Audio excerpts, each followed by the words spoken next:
नमस्कार दोस्तों, मैं अंकुर सिंह आपके बने यूट्यूब चैनल विकास स्टडी सर्कल पर आप सभी का स्वागत करता हूं। दोस्तों, आज हम लोग संविधान से संबंधित कुछ महत्वपूर्ण प्रश्न उन पर चर्चा करेंगे। तो आप लोग दोस्तों वीडियो के साथ अंत तक अवश्य बने रहें तथा वीडियो को ज़्यादा से ज़्यादा शेयर करें, लाइक करें और चैनल को अधिक से अधिक सब्सक्राइब करें। चलिए दोस्तों, देर ना करते हुए देखते हैं। आज का हमारा पहला प्रश्न है, सांप्रदायिक निर्वाचन प्रणाली की शुरुआत किस अधिनियम के द्वारा की गई?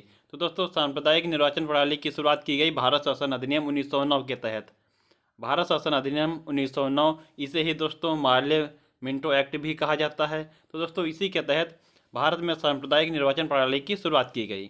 अगला दोस्तों प्रश्न है हमारा, प्रांतों में द्वैध शासन की शुरुआत किस अधिनियम के द्वारा हुई? तो दोस्तों, प्रांतों में द्वैध शासन की बात की जाए तो यह शुरू हुई भारत शासन अधिनियम 1919 के तहत। जो दोस्तों भारत शासन अधिनियम 1919 है, इसी के तहत प्रांतों में द्वैध शासन की शुरुआत की गई। और दोस्तों, प्रांतों में द्वैध शासन का अंत तो वह हुआ 1935 के अधिनियम से। प्रांतों में द्वैध शासन की शुरुआत की बात की जाए तो दोस्तों वह हुई 1919 के अधिनियम के तहत, और अंत की बात की जाए तो वह हुई है दोस्तों 1935 के अधिनियम के तहत। अगर दोस्तों केंद्र में द्वैध शासन का प्रारंभ कब हुआ है या किस अधिनियम के तहत हुआ, तो दोस्तों 1935 के अधिनियम के द्वारा ही प्रारंभ हुआ था। आगे दोस्तों देखिएगा, अगला प्रश्न हमारा है, स्वतंत्र भारत के पहले वित्त आयोग के अध्यक्ष कौन थे? तो दोस्तों, स्वतंत्र भारत के पहले जो वित्त आयोग थे उसके अध्यक्ष थे MC सीतलवाड़। MC सीतलवाड़ पहले वित्त आयोग के अध्यक्ष थे। और पहला जो वित्त आयोग था इसका गठन हुआ है 1955 में। 1955 में इसका गठन हुआ है और इसके अध्यक्ष थे MC सीतलवाड़। दोस्तों, अगर विधि आयोग की बात की जाए तो इसकी स्थापना हुई थी 1834 में। और कब हुई? तो दोस्तों 1834 में, उस समय गवर्नर जनरल की बात की जाए तो वह थे विलियम बेंटिंग। और दोस्तों, पहला विधि आयोग मैकाले की अध्यक्षता में बनाया गया था। जो पहला विधि आयोग था इसकी अध्यक्षता किसकी अध्यक्षता में बनाया गया? तो मैकाले की अध्यक्षता में बनाया गया। गवर्नर जनरल उस समय कौन था? तो विलियम बेंटिंग। और स्वतंत्र भारत का जो पहला विधि आयोग था इसका गठन किया गया 1955 में। दोस्तों, वर्तमान में जो 22वां विधि आयोग है इसके अध्यक्ष कौन है? तो ऋतुराज अवस्थी। या दोस्तों, करंट की दृष्टि से बहुत ही महत्वपूर्ण प्रश्न है कि वर्तमान में 22वें विधि आयोग के अध्यक्ष कौन है? तो ऋतुराज अवस्थी। या दोस्तों आप लोग ध्यान रखें, बहुत ही अच्छा प्रश्न है। आगे दोस्तों देखते हैं, कैबिनेट मिशन की स्थापना कब हुई? तो दोस्तों, कैबिनेट मिशन की स्थापना हुई 24 मार्च 1946 को। उस समय दोस्तों जब कैबिनेट मिशन की स्थापना हुई तो ब्रिटेन के प्रधानमंत्री थे क्लीमेंट एटली, जो दोस्तों लेबर पार्टी से संबंध रखते थे। और जो कैबिनेट मिशन था इसका उद्देश्य क्या था? तो संविधान सभा का गठन। भारत में संविधान सभा का गठन कैबिनेट मिशन का उद्देश्य था। उसके दोस्तों जो कैबिनेट मिशन है इसके अध्यक्ष की बात की जाए तो अध्यक्ष थे दोस्तों पैंथिक लॉरेंस। कुल सदस्य थे कैबिनेट मिशन में तीन। कौन कौन से तीन सदस्य थे? पैंथिक लॉरेंस, अलेक्जेंडर और क्रिप्स, ये तीन लोग थे। इसमें अध्यक्ष कौन थे? तो पैंथिक लॉरेंस। दोस्तों, जो कैबिनेट मिशन थी इसने जो रिपोर्ट दी उस रिपोर्ट में दोस्तों भारत में 10 लाख की जनसंख्या पर एक सीट का आवंटन किया गया। 10 लाख की जनसंख्या पर एक सीट का आवंटन किया गया। तो इसके अनुसार दोस्तों उस समय वर्तमान में 389 संविधान सभा की सीटें निर्धारित की गई। 389 सीटें जो हैं संविधान सभा की निर्धारित की गई। उसमें भी दोस्तों जो 389 सीटें थी उसमें देसी रियासतों की दोस्तों 93 सीट थी और ब्रिटिश प्रांत से 286 सीट थी। यह चीज़ आप लोग ध्यान रखें। अगला दोस्तों प्रश्न देखिएगा, संविधान सभा की पहली बैठक कब हुई? तो दोस्तों संविधान सभा की पहली बैठक आपको पता ही होगा 9 दिसंबर 1946 को हुई। दोस्तों पहली ही बैठक में जो संविधान सभा के अस्थायी अध्यक्ष चुने गए सच्चिदानंद सिन्हा जी। अस्थायी अध्यक्ष चुने गए सच्चिदानंद सिन्हा जी। अगला दोस्तों प्रश्न हमारा है, उद्देश्य प्रस्ताव संविधान सभा द्वारा कब स्वीकार किया गया? तो दोस्तों उद्देश्य प्रस्ताव जो है संविधान सभा में पहली बात तो यह पेश कब किया गया? तो दोस्तों देखिएगा, यह दोस्तों उद्देश्य प्रस्ताव जो है पेश किया गया था 13 दिसंबर 1946 को पंडित जवाहरलाल नेहरू के द्वारा। 13 दिसंबर 1946 को उद्देश्य प्रस्ताव संविधान सभा में पेश किया गया और 22 जनवरी 1947 को यह स्वीकार किया गया था। यह चीज़ ध्यान रखें आप लोग, उद्देश्य प्रस्ताव पेश किया गया 13 दिसंबर 1946 को पंडित जवाहरलाल नेहरू के द्वारा और इसको संविधान सभा द्वारा स्वीकार किया गया 22 जनवरी 1947 को। अगला दोस्तों प्रश्न देखिएगा, प्रारूप समिति का गठन कब हुआ? तो दोस्तों प्रारूप समिति का गठन हुआ है 29 अगस्त 1947 को। प्रारूप समिति का गठन हुआ है 29 अगस्त 1947 को। कुल सदस्य दोस्तों इसमें 7 और इसके अध्यक्ष थे डॉक्टर भीमराव अंबेडकर जी। कुल सदस्य 7, और अगर अध्यक्ष के अलावा दोस्तों सदस्य की बात की जाए तो 6 सदस्य। 1 + 6 कुल सदस्य 7 हैं, अध्यक्ष के अलावा 6 सदस्य। आगे दोस्तों देखिएगा, अगला प्रश्न हमारा है, वर्तमान संविधान में कुल कितनी अनुसूचियां हैं? तो दोस्तों आपको पता ही होगा कि वर्तमान में संविधान में 12 अनुसूचियां हैं, लेकिन मूल संविधान में अनुसूचियां थी हमारी 8 दोस्तों अनुसूचियां थी। वर्तमान में 12 अनुसूचियां हैं। तो जो 9वीं अनुसूची है यह दोस्तों पहले संविधान संशोधन 1951 के तहत जोड़ी गई। जो दोस्तों 10वीं अनुसूची थी वह 52वां संविधान संशोधन है 1985 इसके द्वारा जोड़ी गई। इसमें दोस्तों जो 10वीं अनुसूची है यह दल बदल से संबंधित है, 10वीं अनुसूची। और 11वीं अनुसूची जो है दोस्तों 73वें संविधान संशोधन जो 1992 को दोस्तों हुआ और 1993 से यह लागू हुआ। यह दोस्तों संविधान संशोधन जो है वह हुआ है 1992 में, लेकिन लागू कब हुआ? 1993 से। तो दोस्तों 11वीं अनुसूची जो है वह संबंध रखती है पंचायती राज से संबंध रखती है 11वीं अनुसूची, और यह जोड़ी गई 73वें संविधान संशोधन द्वारा। 12वीं अनुसूची की बात की जाए दोस्तों तो 74वां संविधान संशोधन 1993 दोस्तों यह संबंधित है स्थानीय सुशासन से। तो दोस्तों ये 4 हमारी जो अनुसूची बात को जोड़ी गई वह दोस्तों आप लोग ध्यान रखें। आगे दोस्तों देखिएगा, अगला प्रश्न हमारा, प्रस्तावना संविधान का भाग है और इसमें संशोधन हो सकता है, यह कथन सर्वोच्च न्यायालय ने किस वाद में कहा? तो दोस्तों प्रस्तावना संविधान का भाग है और इसमें संशोधन हो सकता है, यह कथन जो है सर्वोच्च न्यायालय ने केशवानंद भारती केस में कहा। केशवानंद भारती केस यह दोस्तों 24 अप्रैल 1973 का केस है। 24 अप्रैल 1973 इसी में दोस्तों सर्वोच्च न्यायालय ने कहा कि प्रस्तावना संविधान का भाग है और इसमें संशोधन हो सकता है। अब तक दोस्तों जो प्रस्तावना है इसमें हमारी एक बार संशोधन हुआ है, वह संशोधन दोस्तों 42वें संविधान संशोधन 1976 के द्वारा हुआ। 42वां जो संविधान संशोधन था 1976 के तहत हुआ। और इसमें दोस्तों प्रस्तावना में 3 नए शब्द जोड़े गए। वह दोस्तों 3 नए शब्द कौन कौन से हैं? तो समाजवाद, पंथनिरपेक्षता और अखंडता, ये 3 दोस्तों शब्द जो है प्रस्तावना में जोड़े गए और 42वें संविधान संशोधन के द्वारा जोड़े गए। अगला दोस्तों प्रश्न देखिएगा, स्वतंत्र भारत के पहले रक्षा मंत्री कौन थे? तो दोस्तों स्वतंत्र भारत के पहले रक्षा मंत्री थे सरदार बलदेव सिंह। स्वतंत्र भारत के पहले रक्षा मंत्री थे। स्वतंत्र भारत के पहले वित्त मंत्री की बात की जाए तो दोस्तों स्वतंत्र भारत के पहले वित्त मंत्री थे षणमुखम शेट्टी जी स्वतंत्र भारत के पहले वित्त मंत्री थे। आगे दोस्तों देखिएगा, अगला प्रश्न हमारा है, किस मिशन को दोस्तों महात्मा गांधी ने पोस्ट डेटेड चेक कहा है? तो दोस्तों आपको पता ही होगा जो क्रिप्स मिशन है जो 1942 को भारत आया, इसे ही दोस्तों जो महात्मा गांधी जी थे इन्होंने पोस्ट डेटेड चेक कहा था क्रिप्स मिशन को। आगे दोस्तों देखिएगा, अगला प्रश्न हमारा, संविधान सभा में शामिल एकमात्र मुस्लिम महिला कौन थी? दोस्तों बहुत ही अच्छा प्रश्न है। संविधान सभा में शामिल एकमात्र मुस्लिम महिला कौन थी? तो बेगम एजाज रसूल जो है यह दोस्तों संविधान सभा में शामिल एकमात्र मुस्लिम महिला थी। कुल महिला की बात की जाए तो दोस्तों संविधान सभा में कुल महिला थी 15। अगला दोस्तों प्रश्न देखिएगा, कौन कौन से अनुच्छेद जो हैं केवल भारतीय नागरिकों को प्राप्त हैं या भारतीय नागरिकों के लिए हैं? तो दोस्तों अनुच्छेद 15, 16, 19, 29 और 30 दोस्तों जो 5 अनुच्छेद हैं यह केवल भारतीय नागरिकों को ही प्राप्त हैं। आगे दोस्तों देखिएगा, मतदान करने की आयु 21 वर्ष से घटाकर 18 वर्ष किस संविधान संशोधन के द्वारा की गई? तो दोस्तों मतदान करने की आयु 21 वर्ष से घटाकर 18 वर्ष किस संविधान संशोधन के द्वारा की गई? तो 61वां संविधान संशोधन 1989 इसी के द्वारा दोस्तों जो मतदान की आयु है वह 21 से 18 कर दी गई। अगला दोस्तों प्रश्न देखिएगा, निःशुल्क विधिक सहायता संविधान के किस अनुच्छेद में है? तो दोस्तों निःशुल्क विधिक सहायता संविधान के अनुच्छेद 39A में है, 39 से। इसे दोस्तों 42वां जो संविधान संशोधन 1976 इसी के द्वारा जोड़ा गया था। तो आप लोग ध्यान रखें निःशुल्क विधिक सहायता संविधान के किस अनुच्छेद में है? तो अनुच्छेद 39A में। आगे दोस्तों देखिएगा, वर्तमान में भारत के महान्यायवादी कौन है? तो दोस्तों भारत के जो महान्यायवादी हैं वर्तमान में आर वेंकटरमणी हैं। या दोस्तों भारत के जो महान्यायवादी हैं वर्तमान में हैं और भारत के महान्यायवादी अनुच्छेद कौन सा है? तो अनुच्छेद 76 है। अगला दोस्तों प्रश्न है हमारा, सर्वोच्च न्यायालय किस अनुच्छेद के अनुसार अभिलेख न्यायालय है? तो दोस्तों बहुत ही अच्छा प्रश्न है।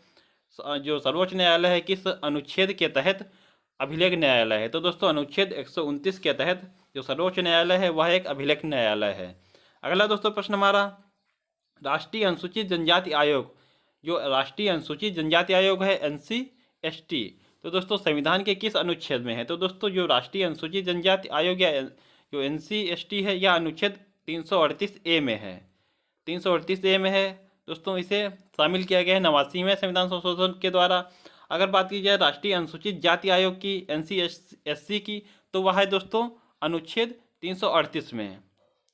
दोस्तों यह चीज़ आप लोग ध्यान रखें, राष्ट्रीय अनुसूचित जाति आयोग की बात की जाए तो वह है अनुच्छेद 338 में, और राष्ट्रीय अनुसूचित जनजाति आयोग की बात की जाए तो वह है अनुच्छेद 338A में। संविधान संशोधन कौन सा है? तो 89वां संविधान संशोधन। अगला दोस्तों प्रश्न हमारा, छठी अनुसूची में कौन से 4 राज्यों के जनजाति क्षेत्रों के शासन के बारे में उल्लेख किया गया है? छठी अनुसूची में कौन कौन से 4 राज्यों के जनजाति क्षेत्रों के शासन के बारे में बताया गया है? तो दोस्तों 4 राज्य कौन कौन से हैं? या दोस्तों ध्यान रखिए, बहुत ही अच्छा प्रश्न है। असम है दोस्तों, त्रिपुरा है, मेघालय है और मिजोरम, ये 4 राज्य हैं। इनके दोस्तों जो जनजाति क्षेत्र हैं उनके शासन के बारे में छठी अनुसूची में बताया गया है, असम, त्रिपुरा, मेघालय और मिजोरम। आगे दोस्तों देखिएगा, संपत्ति के अधिकार को किस संविधान संशोधन के द्वारा मौलिक अधिकारों की श्रेणी से बाहर कर दिया गया? तो दोस्तों आपको पता ही होगा कि मूल संविधान में जो हमारे मौलिक अधिकार थे वह दोस्तों 7 थे, लेकिन जो 44वां संविधान संशोधन 1978 हुआ उसके द्वारा जो हमारा संपत्ति का अधिकार था वह दोस्तों मौलिक अधिकार से हटाकर विधिक अधिकार में रख दिया गया। तो दोस्तों वर्तमान में जो हमारे मौलिक अधिकार हैं वह हैं 7, लेकिन जो मूल संविधान था उसमें हमारे जो मौलिक अधिकार थे वह थे 7, वर्तमान में दोस्तों हैं 6। इसमें दोस्तों जो हमारा संपत्ति का अधिकार था वह दोस्तों 44वें संविधान संशोधन 1978 के द्वारा इसको हटा दिया गया और रख दिया गया विधिक अधिकार में। दोस्तों उस समय जो हमारे प्रधानमंत्री थे वह थे मोरारजी देसाई जी। दोस्तों अब जो संपत्ति का अधिकार है यह अनुच्छेद 300A के तहत, अनुच्छेद जो 300A है इसी के तहत दोस्तों कानूनी अधिकार है। पहले दोस्तों मैंने बताया मौलिक अधिकार 7 थे, लेकिन अब जो हैं वह 6 हो गए हैं। अगला दोस्तों प्रश्न देखिएगा, राष्ट्रपति अपना त्यागपत्र किसे देते हैं? तो दोस्तों राष्ट्रपति जो है अपना त्यागपत्र देते हैं उपराष्ट्रपति को, आपको पता ही होगा। दोस्तों जो राष्ट्रपति त्यागपत्र देते हैं तो इसकी सूचना सर्वप्रथम वो किसे देते हैं? यह दोस्तों बहुत ही अच्छा प्रश्न है कि यह तो सबको पता होगा कि राष्ट्रपति जो हैं अपना त्यागपत्र देते हैं उपराष्ट्रपति को, लेकिन इसकी सूचना सर्वप्रथम वह किसको देते हैं? तो दोस्तों इसकी सूचना जो है वह सर्वप्रथम देते हैं लोकसभा स्पीकर को। या दोस्तों आप लोग बहुत अच्छे तरीके से इसको ध्यान रखें कि राष्ट्रपति अपना जो त्यागपत्र है वह देते हैं उपराष्ट्रपति को, लेकिन इसकी सूचना जो है वह सर्वप्रथम देते हैं लोकसभा स्पीकर को। अगला दोस्तों प्रश्न देखिएगा, भारत के प्रथम नियंत्रक एवं महालेखा परीक्षक कौन थे? तो भारत के पहले CAG कौन थे? तो दोस्तों थे नृहरि राव। नृहरि राव हैं दोस्तों, यह थे भारत के पहले CAG। अगला दोस्तों प्रश्न है, उच्चतम न्यायालय में सबसे लंबे समय तक मुख्य न्यायाधीश के पद पर रहने वाले न्यायाधीश कौन थे? तो दोस्तों जो उच्चतम न्यायालय में सर्वाधिक लंबे समय तक जो मुख्य न्यायाधीश थे उसके पद पर रहने वाले न्यायाधीश हैं दोस्तों YV चंद्रचूड़। YV चंद्रचूड़ है दोस्तों सबसे लंबे समय तक मुख्य न्यायाधीश रहे हैं। वर्तमान में दोस्तों जो हमारे सुप्रीम कोर्ट के मुख्य न्यायाधीश हैं वहाँ हैं दोस्तों DY चंद्रचूड़। दोस्तों जो ये DY चंद्रचूड़ हैं यह दोस्तों जो YV चंद्रचूड़ हैं इनके बेटे हैं, यह चीज़ आप लोग ध्यान रखें। और जो मुख्य न्यायाधीश है इनका दोस्तों क्रम कौन सा है? तो 50वां है, यह चीज़ आप लोग ध्यान रखें। अगर दोस्तों सबसे छोटे कार्यकाल की बात की जाए मुख्य न्यायाधीश के रूप में तो वह दोस्तों थे कमल नारायण सिंह। आगे दोस्तों देखिएगा, अगला प्रश्न हमारा, CAG तथा मुख्य निर्वाचन आयुक्त का कार्यकाल कितना होता है? तो दोस्तों CAG हो तथा मुख्य निर्वाचन आयुक्त इनके दोस्तों कार्यकाल होता है 6 वर्ष या 65 वर्ष, जो भी पहले हो दोस्तों। अगला दोस्तों प्रश्न है, केंद्रीय सतर्कता आयोग की स्थापना किस समिति की सिफारिश पर की गई? केंद्रीय सतर्कता आयोग की स्थापना दोस्तों की गई है संथानम समिति की सिफारिश पर दोस्तों इसकी स्थापना की गई केंद्रीय सतर्कता आयोग की। बहुत ही अच्छा प्रश्न है दोस्तों, आगे बढ़िए दोस्तों। अगला दोस्तों प्रश्न देखिएगा, लोकपाल शब्द की रचना किसने की? तो दोस्तों लोकपाल शब्द की रचना किसने की? तो यह की दोस्तों जो संविधान लोकपाल शब्द है इसकी दोस्तों शब्द की रचना की है लक्ष्मीमल सिंघवी ने। लक्ष्मीमल जो सिंघवी ने दोस्तों लोकपाल शब्द सर्वप्रथम दिया था। दोस्तों जो लोकपाल शब्द है यह स्वीडन के जो ओम्बुड्समैन शब्द है उसी से लिया गया है। और यह भारत में दोस्तों इसका बिल आया था सन 2011 में, लेकिन इस जो पास हुआ वह सन 2014 में पास हुआ। दोस्तों लोकपाल के पहले अध्यक्ष की बात की जाए तो भारत में लोकपाल के पहले अध्यक्ष थे पिनाकी चंद्र घोष। या दोस्तों आप लोग ध्यान रखें, लोकपाल के पहले अध्यक्ष थे पिनाकी चंद्र घोष। अगला दोस्तों प्रश्न देखिएगा, राष्ट्रीय महिला आयोग, इसकी स्थापना की बात की जाए तो स्थापना हुई है दोस्तों 1992 में। और किस अधिनियम के तहत? 1990 के अधिनियम के तहत स्थापना हुई है 1992 में। दोस्तों राष्ट्रीय महिला आयोग की पहली अध्यक्ष की बात की जाए तो दोस्तों वहाँ थी जयंती पटनायक। राष्ट्रीय महिला आयोग की पहली अध्यक्ष जयंती पटनायक और वर्तमान अध्यक्ष रेखा शर्मा जी हैं। दोस्तों ध्यान रखें, पहली अध्यक्ष जयंती पटनायक और वर्तमान अध्यक्ष रेखा शर्मा जी। और राष्ट्रीय महिला आयोग इसकी स्थापना हुई 1992 में 1990 के अधिनियम के तहत। आगे दोस्तों देखिएगा,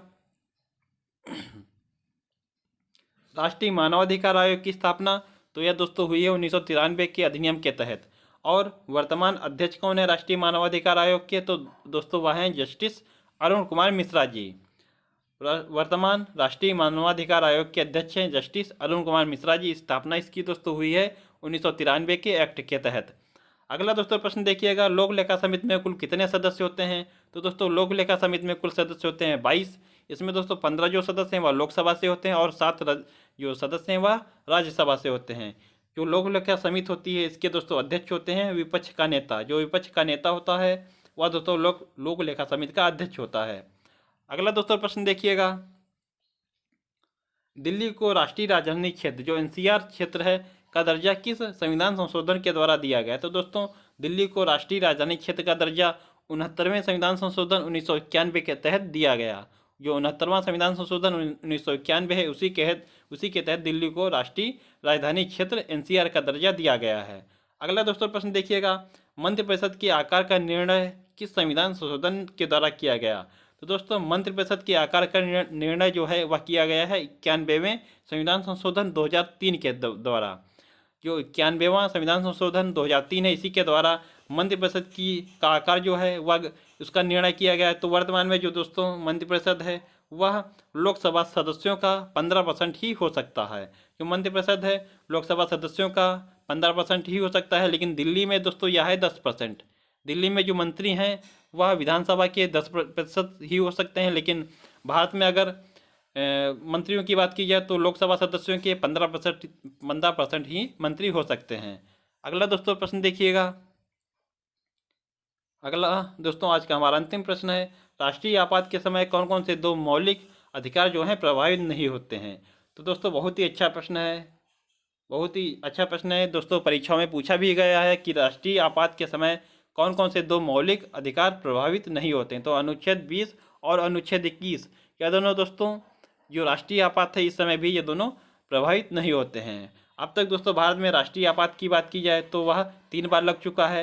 राष्ट्रीय आपात दोस्तों अनुच्छेद 352 और यह 3 बार लग चुका है। कब कब लगा है? तो 1962 में, 1971 में और 1975 में। 3 बार दोस्तों जो है भारत में राष्ट्रीय आपात लग चुका है। आशा करता हूँ दोस्तों आप लोगों को वीडियो पसंद आया होगा। दोस्तों वीडियो को 1 से 2 बार देखें, प्रश्न बहुत ही अच्छे हैं दोस्तों। परीक्षाओं में ऐसे ही प्रश्न काफ़ी मात्रा में पूछे जाते हैं, तो आप लोग दोस्तों इन प्रश्नों को बहुत अच्छे तरीके से देखें। वीडियो को 1 से 2 बार सुनेंगे तो आपको प्रश्न जो है अच्छी तरीके से याद हो जाएंगे। दोस्तों वीडियो आपको अगर पसंद आया हो तो वीडियो को लाइक करें, शेयर करें और चैनल को अधिक से अधिक सब्सक्राइब करें। मिलते हैं दोस्तों अपने अगले वीडियो में, तब तक के लिए आप लोगों को बहुत बहुत धन्यवाद। जय हिंद दोस्तों।